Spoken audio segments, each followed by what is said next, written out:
Hi, I'm Josh. I was born in poverty-laden Flint, Michigan to a blue-collar working family. I went from pulling weeds, washing dishes, and delivering pizzas to building a small business doing over $150,000 a month. I sold it and moved to Costa Rica with my wife and 4 kids. And on this podcast, we explore the secrets and the strategies that I used to win.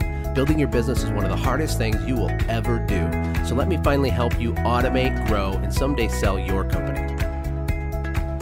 Hey everybody, thank you for hanging out with me. This is Josh Latimer coming to you from not Costa Rica anymore. I hate to be the bearer of bad news. I guess not that you guys care that much, but I'm in Michigan and there's like 2 feet of snow around me. We bought a house here and I have a good friend on the line, Chris Martinez. Now, Chris has a very, very unique story. And I say that a lot. This time I really, really mean it even extra more. Is extra more a phrase? I don't know. I'll let you guys decide that. But Chris, I'm going to let him break down his background, but seriously dysfunctional background, lots of pain and suffering and self-limiting, all kinds of stuff that would really hinder someone like him from having what he has. He's got 3 kids and a beautiful wife and a business that's killing it.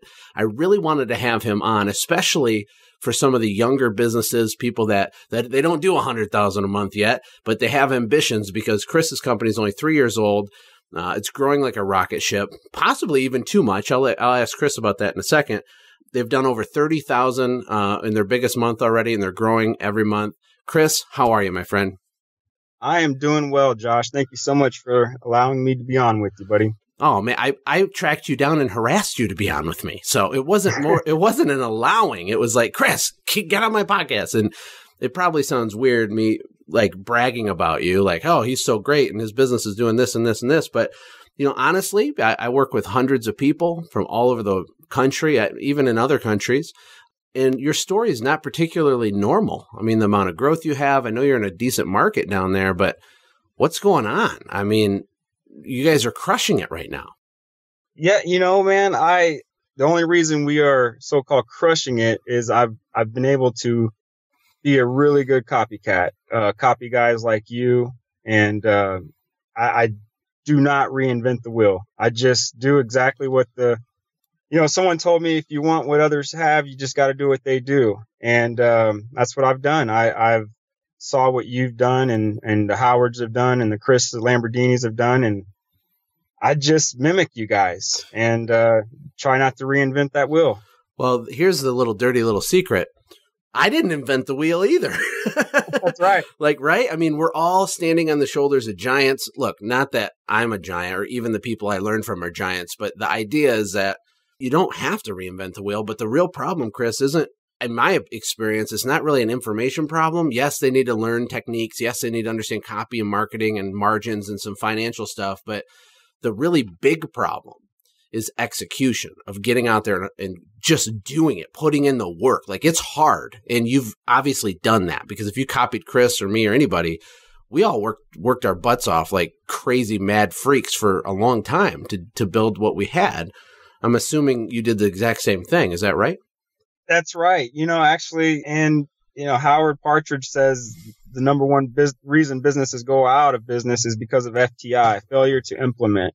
Mm-hmm. So one of the things that we've done from the start is execute. As soon as you have a thought, you need to execute on it. As soon as you think about it, don't push it off till tomorrow. And then, one of the other things, and here's someone was just telling me, because we put out a lot of videos with free content on there. And I actually had somebody message me saying, I can't believe you're putting out all this content. You're giving away all the secrets. And my theory behind it is I can give away every secret that I have, but I also know that the majority of people aren't going to implement or execute what we say. So I don't have a problem, telling my local market exactly what we do, because I already know that most people aren't going to do what is required to have massive success. So that's right. Have to execute, man. And it comes down to anything. If you're, I've learned that it's not the diets that fail or the businesses that fail or the marriages that fail. It's actually the people that fail because they don't execute. Ooh, that's a good one. That's a good one. And, it's easy for us to toss around this term of execute and like, yeah, well, just execute. I mean, come on, just do it. Just man up, pull yourself up by the bootstraps, right? And I don't want to have that tone because I know that that's not your heart. That's not my heart. Like, execution is hard and we have to have personal responsibility, but I also know what it's like to have zero motivation, have zero hope, to be in a super dark place, to be really ready to walk away from my business many, many times before I ever, sold the company and did what we did. I mean, it's not like some straight path of warm, fuzzy unicorns to success. I mean, there's pain, there's doubts, there's things we do when we execute and it totally fails and bombs and we break stuff and we make financial error. I mean, it's a painful journey too, right? That's absolutely right, man. And I think that's when this is going to sound cheesy and we can come up with all the cliche terms, but that's when you have to have a why that's bigger than your failures. And I really, really believe that you have to have something that pushes you and drives you more than just money or more than just results. But, when you start to have those days, you got to have something that pushes you through that because yes, it can get hard, man. It can. And me and you were talking about this in the pre-interview thing. Business isn't always easy. I know people look at, the numbers and they say, oh man, he's crushing, he's doing great. But there is failures in that. You just fail forward. I often say that 3 steps forward and 2 steps back is still a step forward. And that's all we're doing is taking 3 steps forward, 2 steps back, and we're inching our way there. And I think you just have to have that why that's big enough to push you even when you feel like quitting. There's no doubt that is true. No doubt at all. Because I know for me, the reason I would get out of bed with no motivation and still put my shoes on and still walk out the door is because guess what? There's other people depending on me outside of myself. If it was just me, myself, and I would have just bailed on the thing. I don't have a problem letting myself down, but it's a lot harder when you have, a family and kids and people, business partner or employees or whatever you have pushing you, motivating you. Because, for me, I think men, this is getting a little philosophical here, but I believe that men are designed to lay their life down for something bigger than them. And again, I don't care if it sounds cheesy or not. I'm 100% serious. The reason we like movies like Braveheart, for example, is because there's something in us. We are designed to metaphorically kill ourselves for something bigger than ourselves. But the problem lies when you have goals or a situation or an environment where no one else holds you accountable, no one else is relying on you, it's way harder to execute. And when you do have people relying on you, it's hard to execute too, but you still do it, right? That's right. That's right. Yes, sir. Business is an epic thing. It's like, it's emotional highs, emotional lows, kind of all mixed together. Have you ever seen that graph where it says what people think success looks like, and it's a little arrow kind of going up at a 45-degree angle, and then it says what success actually looks like, and it's like this squiggly, like, blob of lines all crossing over each other, and then it kind of eventually goes up. Right. That's right. Well, tell us about your background a little bit. Your business is only 3 years old. Back us up. Who's Chris Martinez? How did you grow up? What's your story? Yeah, they could probably make a movie out of the life I've lived. And it's been a crazy, matter of fact, when we tell the story, the only reason people believe it is because there's people alive to say, yeah, it's true, man. It's crazy. So, I often start my story. I was born in 1983 and crack hit the streets in 1985. And it was pretty much game over for me. My mom was a crack addict. My dad was a heroin addict. And at the age of 2 years old, I was placed in foster care. By the time I was 11 years old, I lived with 13 different families, just passed around from family to family. Been through all the rejection, the heartache, abandonment issues. No one wants me. And with all that came the reinventing the cycle, so to speak, of my parents, me having to go through drug addictions and in and out of jail, catching felony drug charges.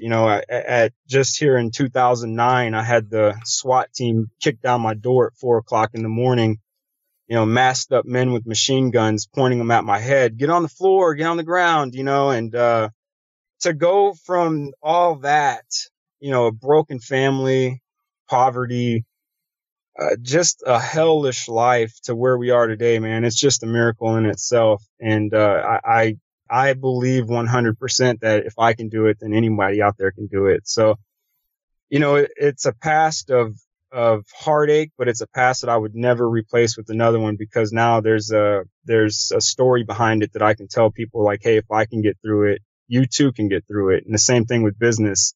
If I can get to, 10,000 a month, you can. If I can get to 20, you can. That's right. So it hasn't been easy, man. And that's one thing I hope that people can take away from this interview, if they don't take anything away from it, is that it's not easy. And I know some of us try to make it look easy. We put out our videos and are always smiling, but there are rough days and there's going to be rough patches. And, yeah, man, the past in the background, it's been hellish, man. It's been a roller coaster. Definitely a hellish ride. Well, who did you have in your life to help speak, some sort of positivity into your life? I mean, did you wake up one day and just say, okay, never mind, I'm just going to have this positive outlook and start a business and, get married and have all these kids? I mean, what happened? I mean, was there a seed planted early? Did you have some sort of mentor stumble across your path? I mean, there had to be some outside influence, God's grace, of course, but how the Absolutely, heck did you pull out of that? Dude, that's a great question, because it's something I'm so passionate about today. I had somebody, it's kind of, I'll tell you the backstory of it. I used to grow weed with a friend of mine that decided he didn't no longer want to do it.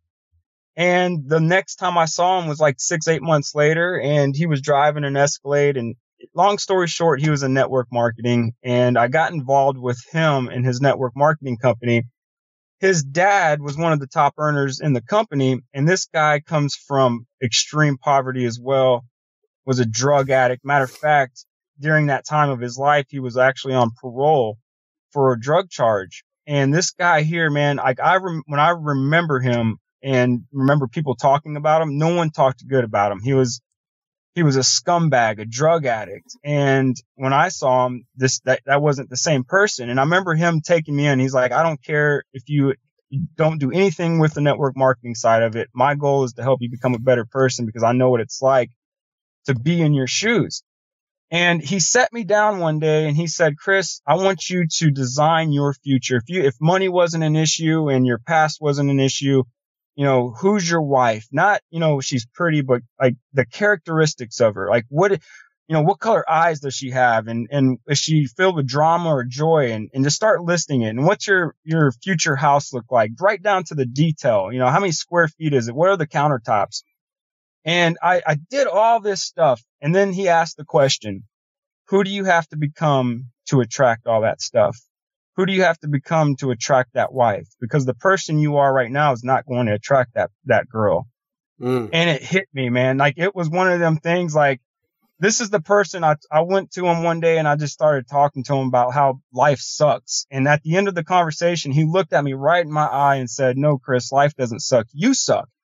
And man, it made me so mad. I'm like, dude, are you kidding? Here I am looking for sympathy and somebody to give me the victim card and like, oh, poor you. And here he is like, no, dude, every decision you make. And at that particular time, I wasn't that serious about changing my life. So he said, hey, look, dude, I got to move on. My time is valuable. But it wasn't until, I caught my drug charge and then I started asking myself, there has to be a better life than the life I'm living. My dad spent half of his life in prison. I have cousins and aunts and uncles, and, most of my family has been in prison. And here I am, like, I'm about to be in prison if I don't change something. And I just started asking myself, there has to be a better way. And then just going back to what my mentor told me, is that person going to attract the life that he wants?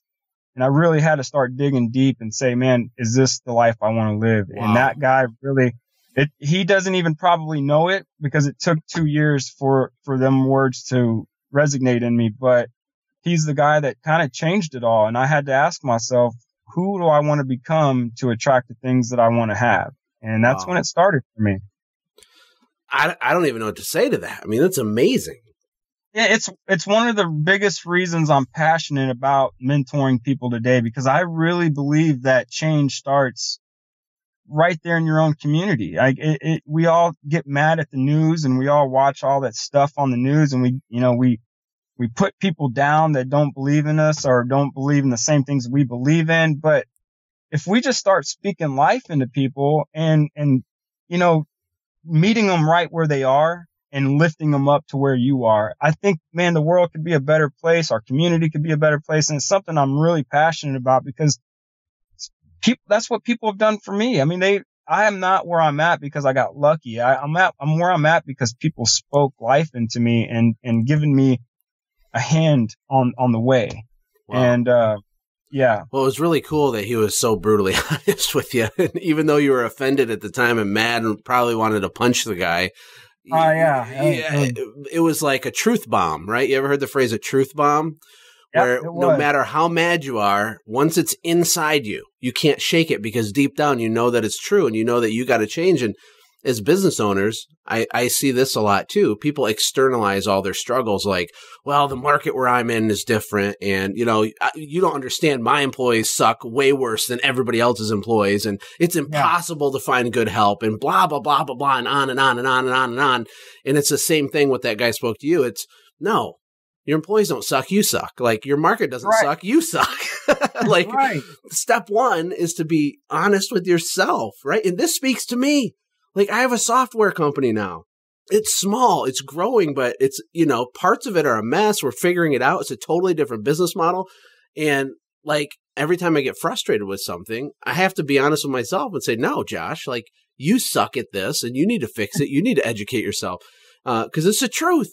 You can't really make any progress until you acknowledge that, right? It's absolutely right, man. As a matter of fact, the first year in business, I had to adopt that. Because I had every excuse in my first year of business on why we couldn't, I couldn't get the phone to ring. I couldn't get a job. I couldn't, book an appointment. And I remember having all those excuses. Well, it's just the wrong time of year, or, the market, or, there's 2,000 window cleaners in my area. There's no way nobody's going to call me. And then I had to just like what he told me, dude, it's not everything else. It's not the circumstances that suck. You just suck as a business owner. And once I determined that, like, dude, you're a horrible business owner. Matter of fact, I remember the exact day that I decided that I was a horrible business owner. And, that's when it turned around, man. That really was when you start to take responsibility. I'm convinced that anyone that ever wants to change anything, if you just start taking responsibility for yourself, things start to change. Yeah, I think that's awesome. And look, here's the caveat. If people are listening to this and you feel like crap about yourself now and you're like, God, why did I turn this podcast on? Now you guys are telling me how much I suck and now I know it's true and I do suck and now I just want to go home and eat Cheez-Its and not try. Look, everyone sucks. In the beginning, everyone has a plate. Like, nobody knows anything until they learn it, until they do it, right? And Chris Lamborghini's is kind of the window cleaner, big, mysterious success guy out there, right? He didn't know what the heck he was doing in the beginning. You figure it out. It's a messy, not imperfect journey. And you guys, in 3 years, especially because your whole first year, you weren't exactly crushing it. You were kind of just wandering, right? So really, kind of in 2 years, you've gotten up to this level. And it's not just the 30,000+ a month in revenue your company's doing. I know that you guys are doing profitable revenue and that you price jobs at a premium rate. The whole perceived value thing is important to you. I talk about that tons, a lot on this show and in my ebooks and on my courses and everything. I know that you take that to heart. Tell us about that. Yeah. When we first started the business, my whole life I've been a window cleaner, and that's where I've worked for a lot of different companies. I've worked for companies that have done well over $1 million a year, and I've worked for companies that just didn't make it.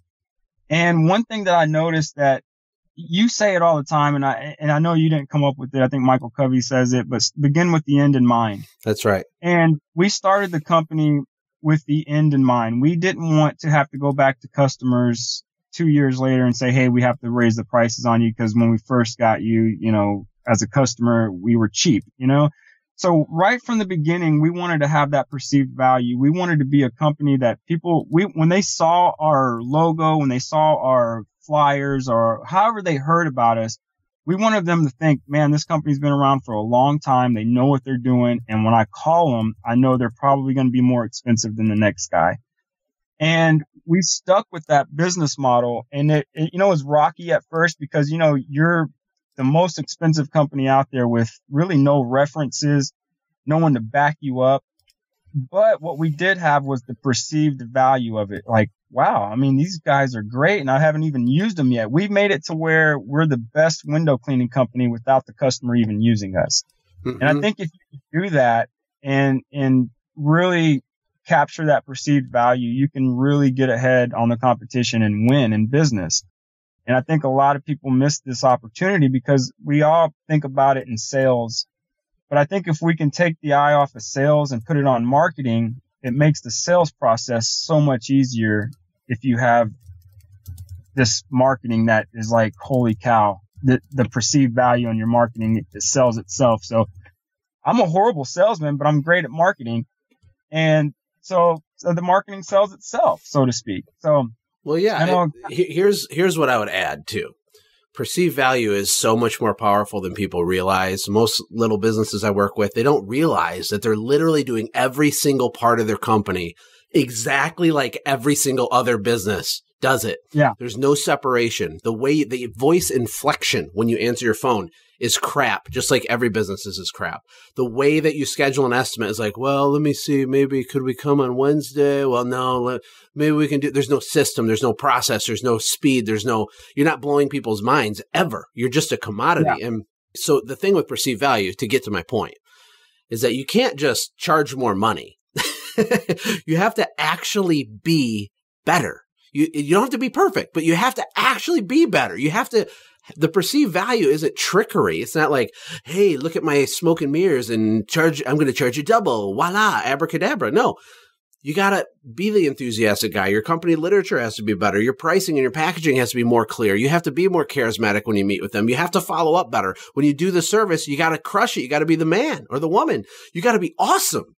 And then you follow up and then you get referrals. And then if there's a mistake, you stand behind your stuff, right? I mean, they're not particularly hard to do, but I think we just don't focus on it. Why don't you think people pull this together and behave like this, Chris? I think, and this is, and I'm going to be brutally honest with you. And that's my competition doesn't stand a chance because just what you said, they won't do it. And I think a lot of it is discouragement. A lot of people, they get so discouraged. And I know from at the beginning, our first month in business, we did $0 in sales. And that's very discouraging. I mean, that'll make you not want to do anything. When you answer the phone with $0 in sales, trust me, you're not answering the phone. Thank you for calling Love My Windows. How may I help you? $0 in sales. You're answering the phone. Love My Windows. Please book the job. You know what I mean? Please, And I think that we allow our discouragement to really take over. When you first start your business, you're super excited. You think that, your hard work is going to pay off and that, I'm going to crush it my first year. And then that first month comes around and it's brutal and you realize the reality of it. And then everything kind of, all your best phone script and your best phone answering voice and your best, you're tucking in your shirt and all that stuff just kind of goes out the window because now it's like, and I really think from what I get out of people and for what it was for me was the discouragement. I was really discouraged in the beginning. Yeah. And I'm not going to lie, man, it followed.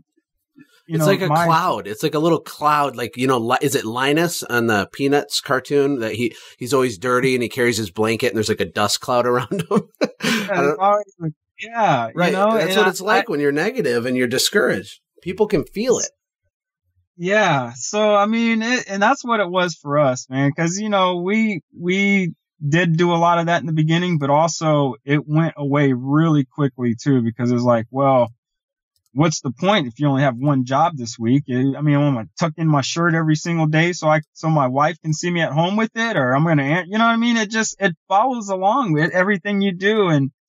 And that's what it is. In my opinion, it's the discouragement that you have. And if you can really just get past it, It's a beautiful thing. Yeah, well, I think business is definitely always harder than you think it will be when you go into it.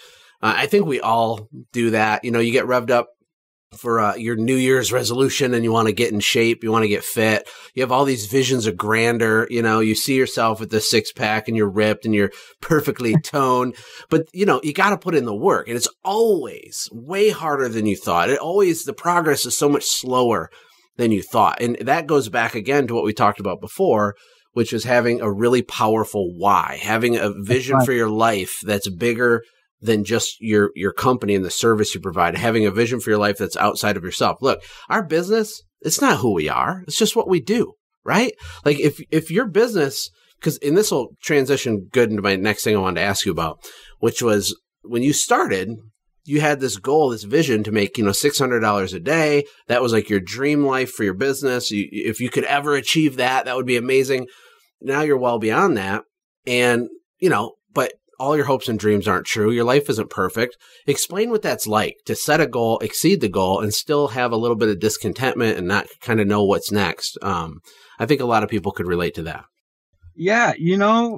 When we first started, before we started this business, I was actually a welder, and I was getting close to making $100,000 a year as a welder.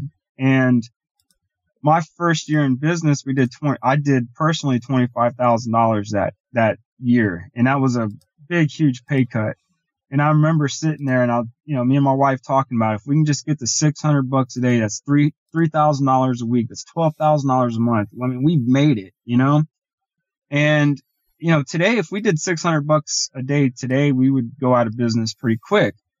And it's like, where do you draw the line in success? For us, I just started coming to this conclusion here recently, is like, when is enough? Like, all I ever wanted to do was $600 a day. We passed that up pretty quickly, and $1,000 a day came, and then $2,000 a day came, and then it's like, wow, if I can only get to $4,000 a day, then I'll hit success.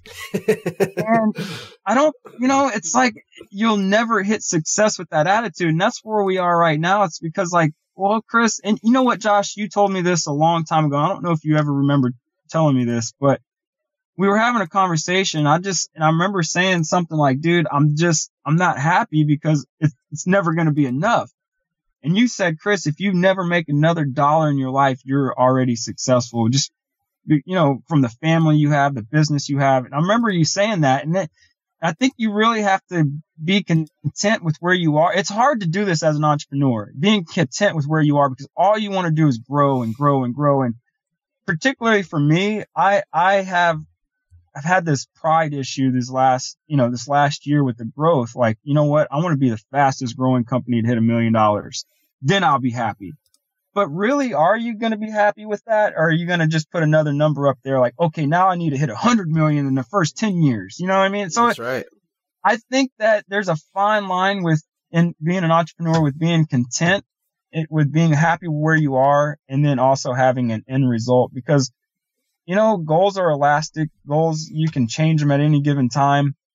My goal was to hit $600 a day, and it blew it out the water to where I don't even know what the goal is anymore. Like, where's the end goal now? It's like, where do you stop? And I think it could be it shouldn't be something that drives people's peace away. It shouldn't be something that people stress over. And I know that, and I know that you know that, but here's one problem that I see is that if someone has never experienced really any measure of success with their business yet, they really, you can't convince them that really is the key to their happiness. They're like, no, you don't understand. If I can just have this, I promise this will be my dream life.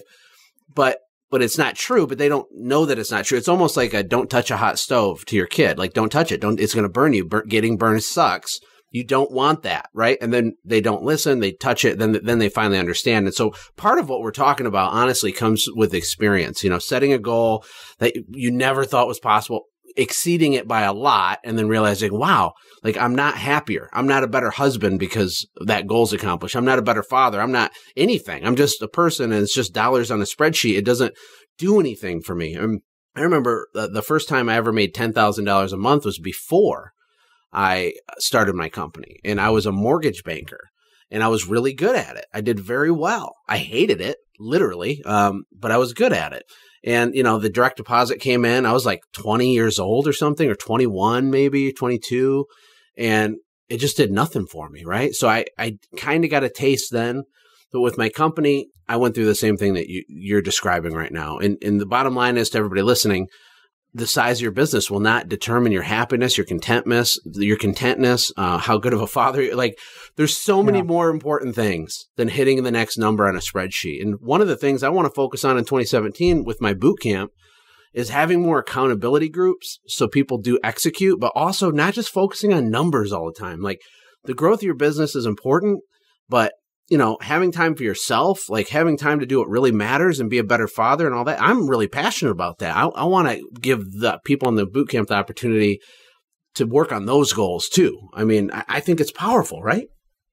Absolutely, man. My kids go to a private school, and we are probably the poor people of the private school. And we were sitting in a class one day, and there was this it was like a Christmas party, or I don't know what it was exactly, and one of the parents said to me and, my wife, basically like, oh, you guys are the ones, y'all probably live in that trailer park over there, and, kind of rudely. And I was like, man, and I started thinking about it, like, who's really successful here? I'm with my kid. I get to drop my kid off every single day at school and spend all my days and all my time, get to go to all the basketball games.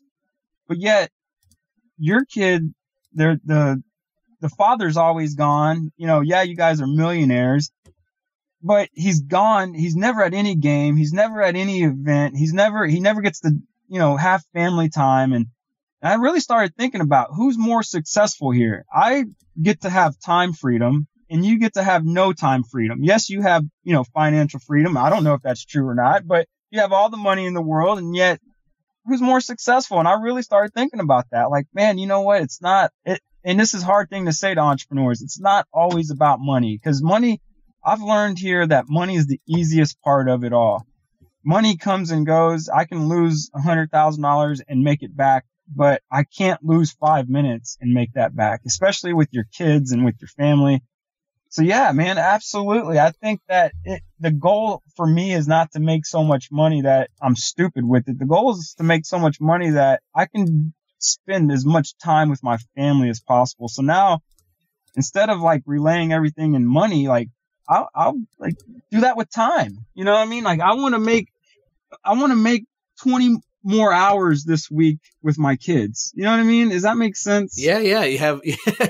Imagine having a dashboard with all your key performance indicators, your goals, your metrics, and one of them is minutes with kids. Like, that's not even something. That's a really cool idea, actually. Or what, date nights with wife this month, or hours spent, doing nothing but chilling with my family.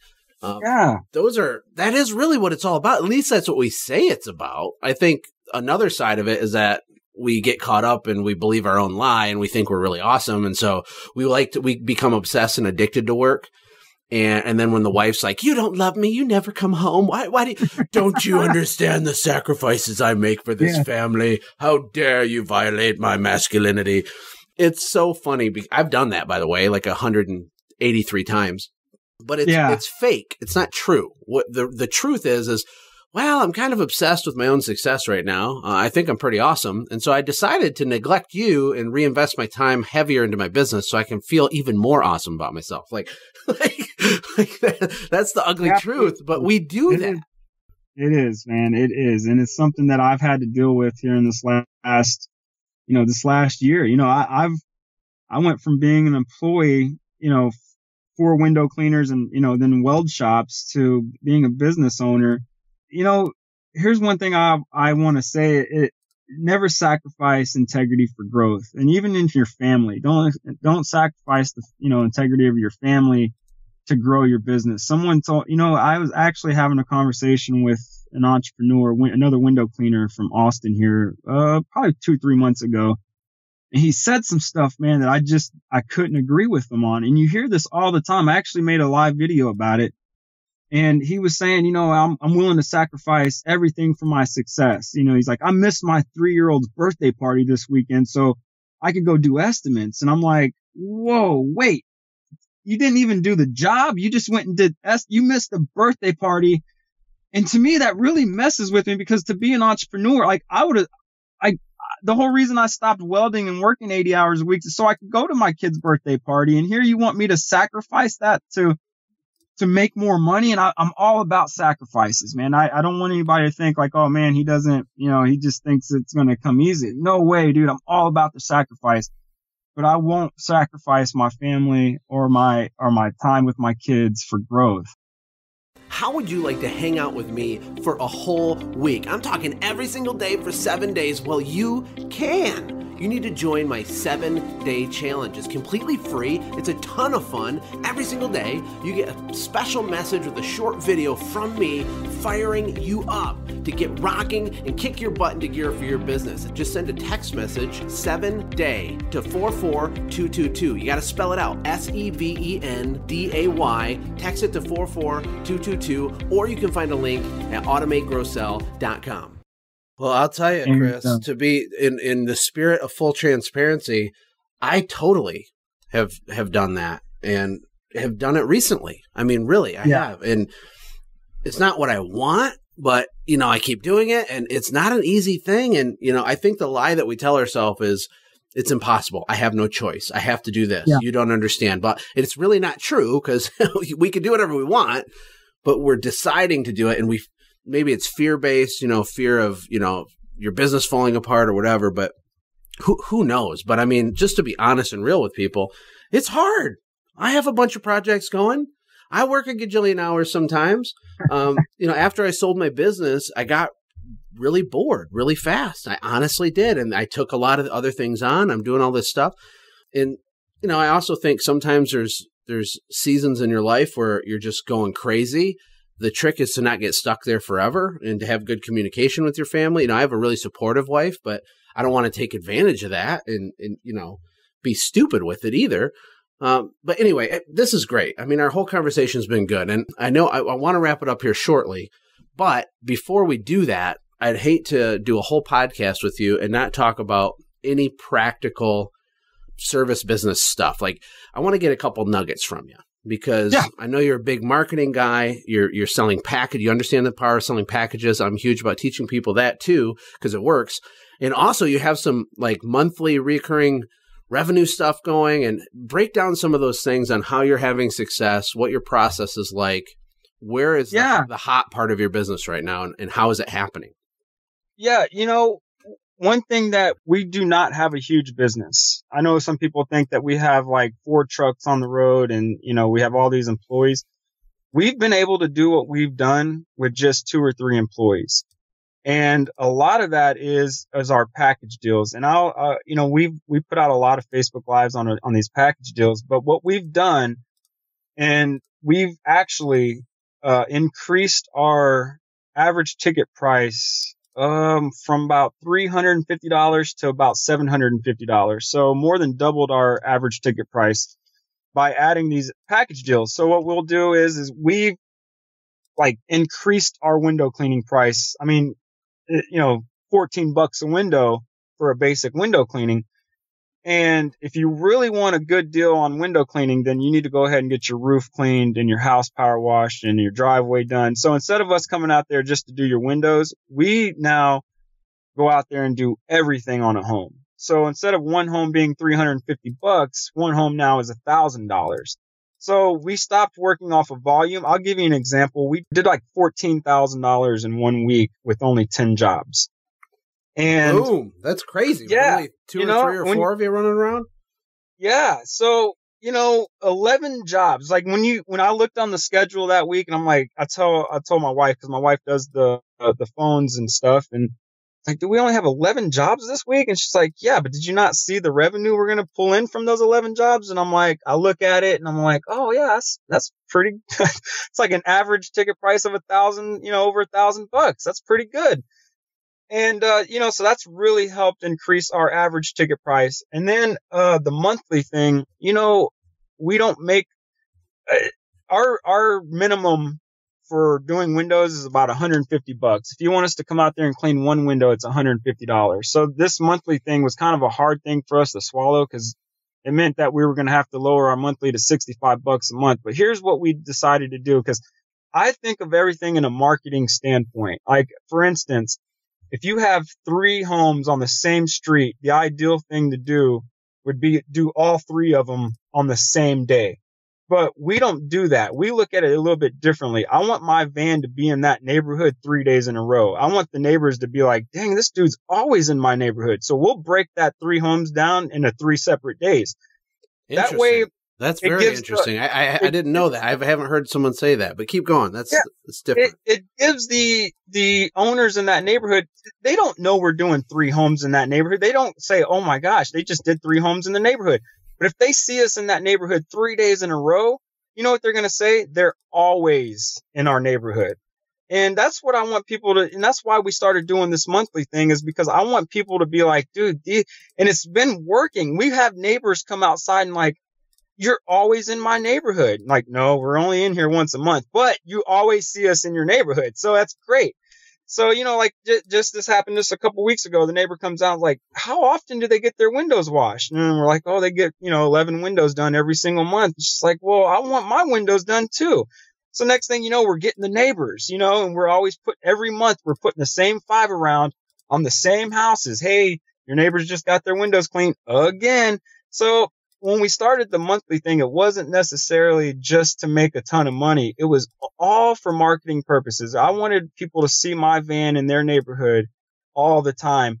And I wanted them to say that I will see you in here all the time. I love that. And that's awesome. I mean, in the monthly. So just to be clear, okay, when you said the word 5 around, some people don't know what that means, but that's when you target the neighbors of one of your existing customers. It's ridiculously effective. And if I may interject a little self-promotion here for 2 seconds, doing 5 rounds works very well. It works even better if you can hit them, once a week for 3 weeks or once every couple of weeks for a couple months.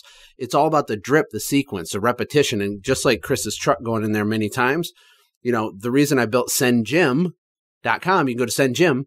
The app is to do that. I mean, one of the things people use it for is for 5 rounds, but you also have a route built for your guys, right? So the cleaning itself is really quick, right? You guys are hitting it in like 20 minutes, 30 minutes and moving on to the next job for the $65. Is that how it works? Yeah, we only do it in 1 zip code because Houston's so big. We'll open up more zip codes next year.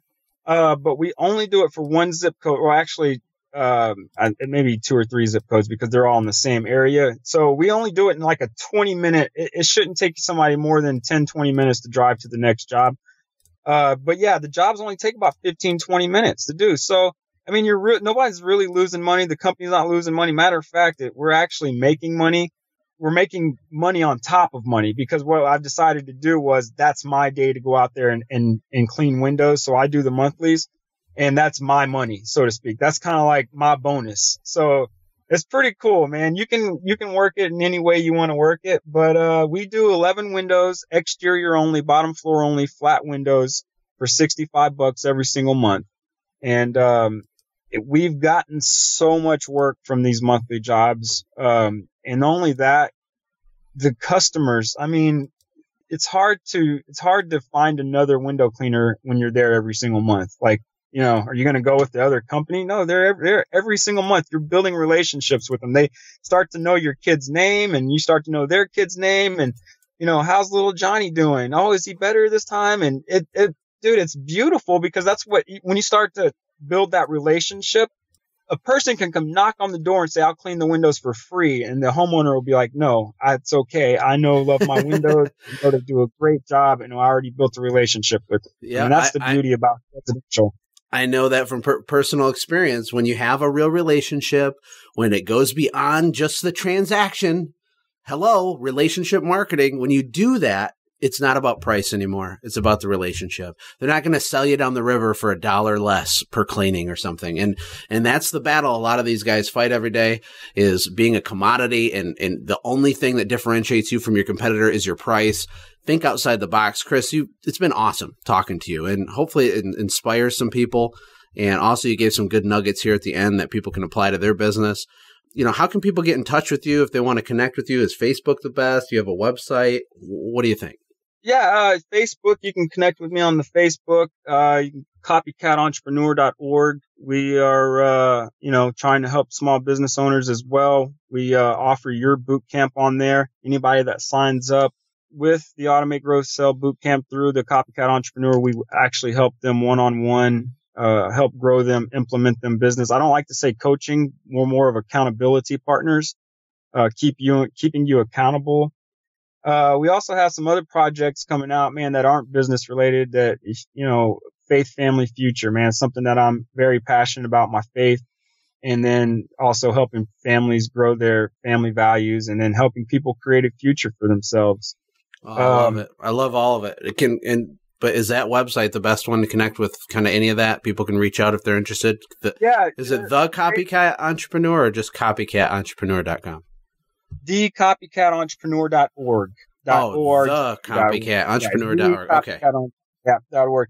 And, I'll drop one more nugget for you, man, because here's something that's really changed my business. Something that it's just a quick quote.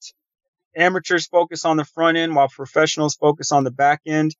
I'm seeing guys buy $50,000 rigs, but they won't spend $1 in marketing. And, don't be scared to market. Don't be scared of the $10. Don't be, the whole amateurs focus on the front end while professionals focus on the back end. All that is saying is the amateur focuses on the $20 they got to spend while the professional gets excited about how much money that $20 is going to make them. So all you guys out there, begin with the end in mind, and don't be scared to spend money on marketing, man, because marketing is where it's at. Yeah, I'd rather have a huge marketing budget with used equipment any day of the week, my friend.